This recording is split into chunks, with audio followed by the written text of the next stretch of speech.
Hello, my name's Elizabeth VanBeek, and today I'll be presenting portraiture as a type of methodology. Portraiture in the visual arts attempts to capture the essence of a subject, so you're not creating an exact likeness, but rather it's the artist's view and the artist's interpretation of the person that they're capturing. So portraiture in social science methodology is also trying to capture the essence of their subject rather than just give a detailed description of it. Is a method of qualitative research that blurs the boundaries of aesthetics and empiricism in an effort to capture the complexity, dynamics, and subtlety of human experience and organizational life. Portraiture was developed by Sarah Lawrence Lightfoot over the course of many years, teaching a course on this subject, and then she wrote a book called The Art and Science of Portraiture. So portraiture blends social science research and artistic expression.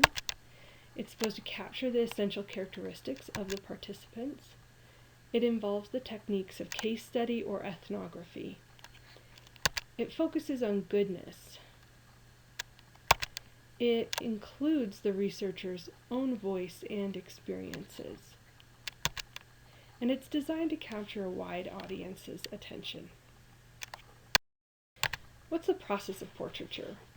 Well, it's closely tied to ethnography. So just like Jessica's presentation on ethnography, it's going to use all of those techniques, or many of those. So the portraitist would compile observations, interviews, and documents. She'll then sift through her data to construct emerging themes. Out of these themes, she creates a narrative to share the perspectives and stories of the people and institutions concerned.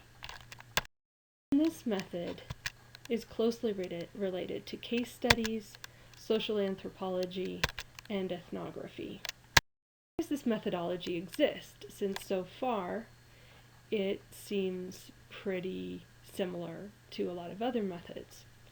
Well, Lightfoot identified two gaps that she felt was in methodological options that we could use.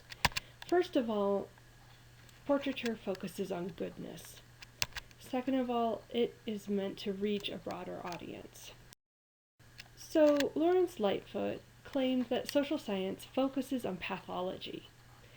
Research is designed to identify problems and then intervene with solutions to problems. She writes, "The relentless scrutiny of failure has many unfortunate and distorting results. First, we begin to get a view of our social world that magnifies what is wrong and neglects evidence of promise and potential. Second, this focus on failure can often lead to a kind of cynicism and inaction." So, we as portraitists remedy this focus on pathology by looking for good examples to highlight good schools, good teachers, good systems, good students.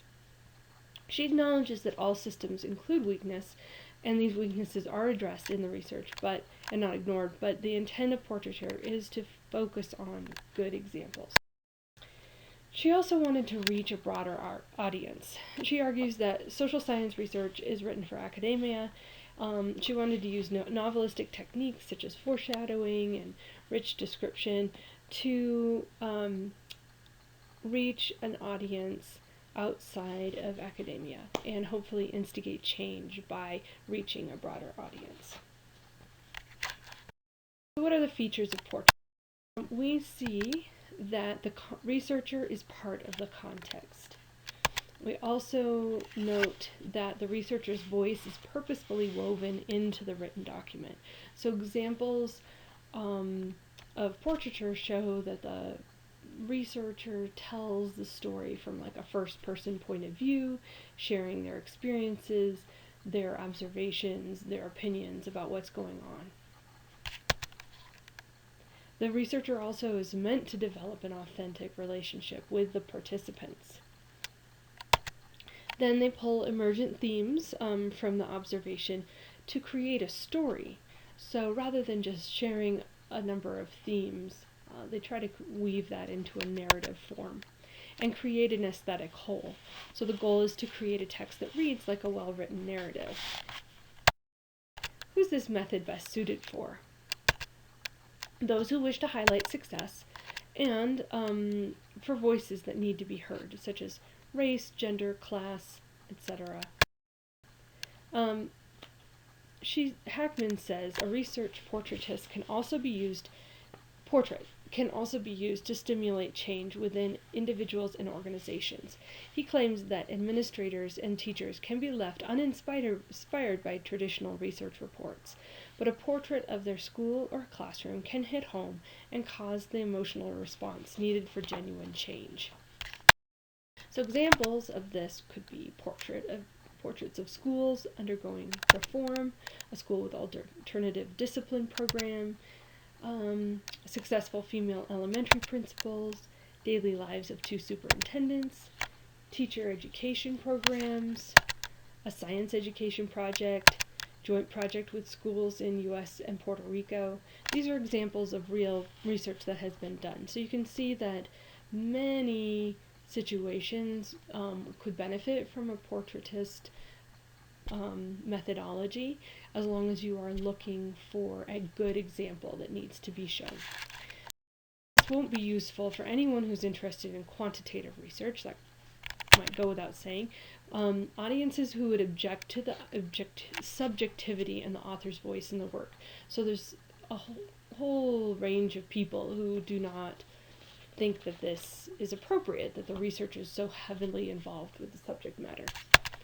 And those without an interest in creative writing. It's meant to be creative. That's what Sarah Lawrence Lightfoot's vision of portraiture was. So if you're not interested, it also there's a lot of controversy involved.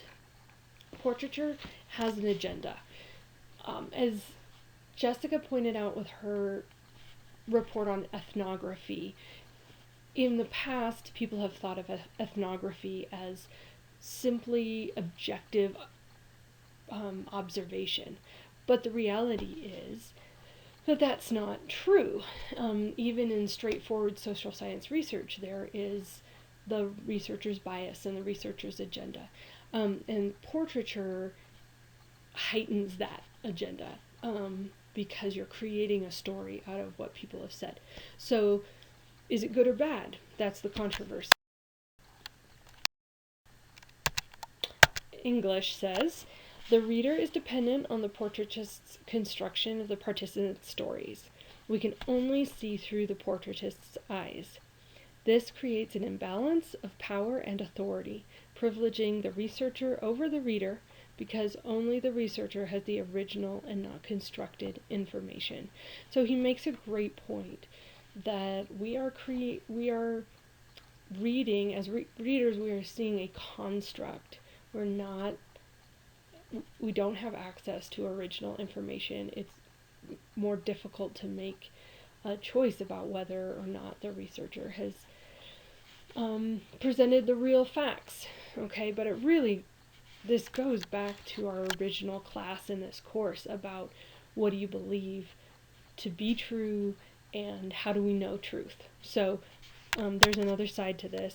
Hackman responds that all qualitative researchers pick and choose the data to include as they develop their themes.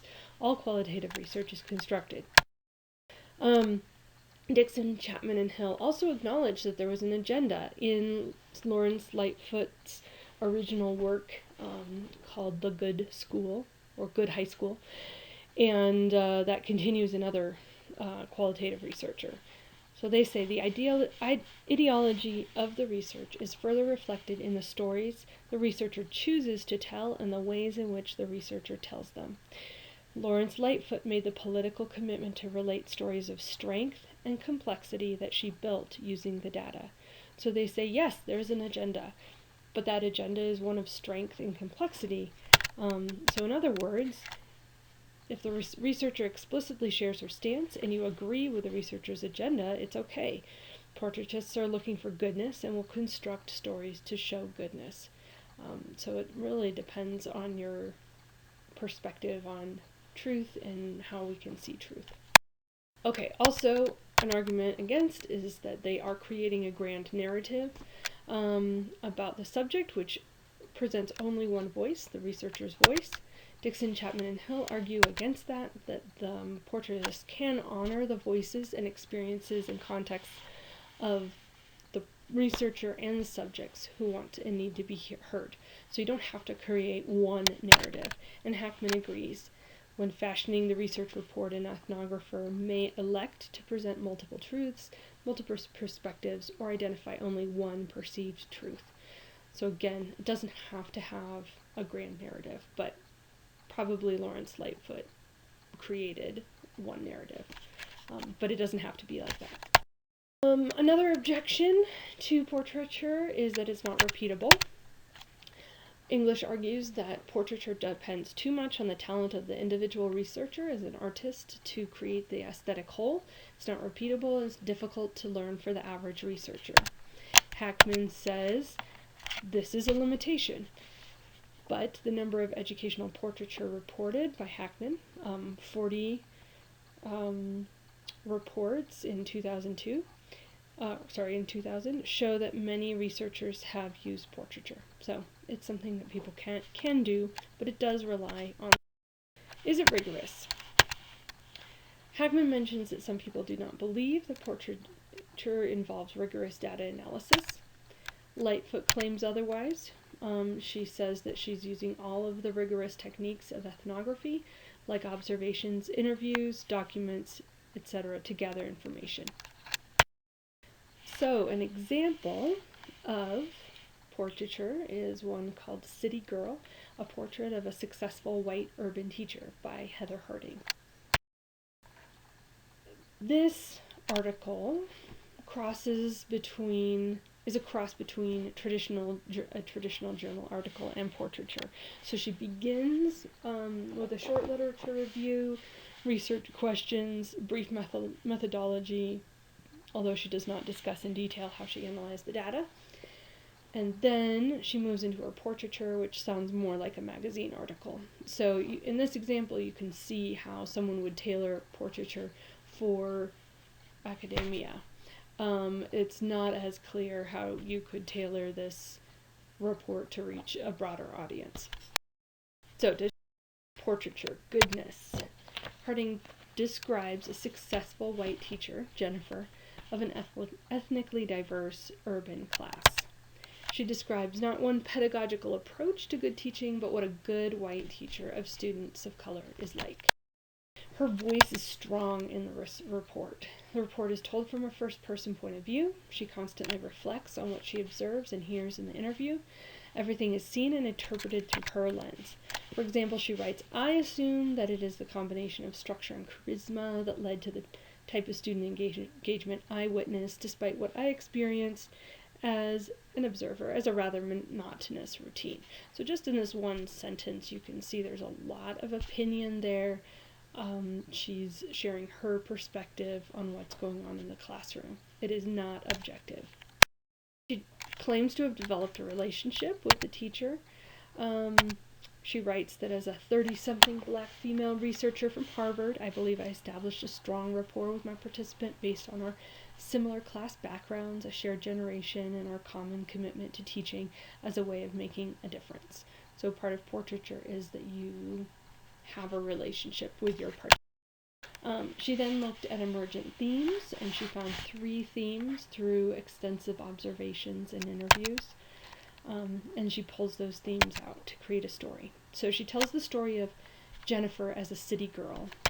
She starts with her childhood as a city girl, her experiences with her parents, her college experience, and choosing to work with urban students in her student teaching experience. So she tells that story. She also tells the story of how Jennifer struggles to empower kids. So through her student teaching, through her first jobs, how she ended up at the school here, and then also stories from her classroom, all focusing on empowering kids. And the same with successful teachers. So for each theme, Harding richly describes Jennifer's childhood and career, her classroom and interaction with her students, and tells her story using these 3 themes. The goal of portraiture is to create an aesthetic whole. Harding uses rich, thick description and weaves together a telling story about Jennifer. The ultimate goal of portraiture is to reach a wider audience, and though this is an interesting article, it doesn't strike me as an artistic work, nor do I think it would reach a wider audience as it stands, which kind of goes to what English said about portraiture really depending on the talent of the artist, artist and researcher. So depending on where you fall, it's going to either be an artistic work or not. Responsibility of portraiture. So I'm going to leave you with these thoughts. After reading an example of portraiture, I personally like the storytelling nature of this method. The rich description and narrative flow engage and enlighten. It gives voice to a teacher who might go unnoticed and highlights the good. So that's what I like about portraiture. However, I do see the ethical responsibility involved in portraiture. English warns that we only see through the researcher's eyes, that it's heavily focused on what the researcher thinks, and I see that, and I don't know if that's a problem, but it's an ethical responsibility.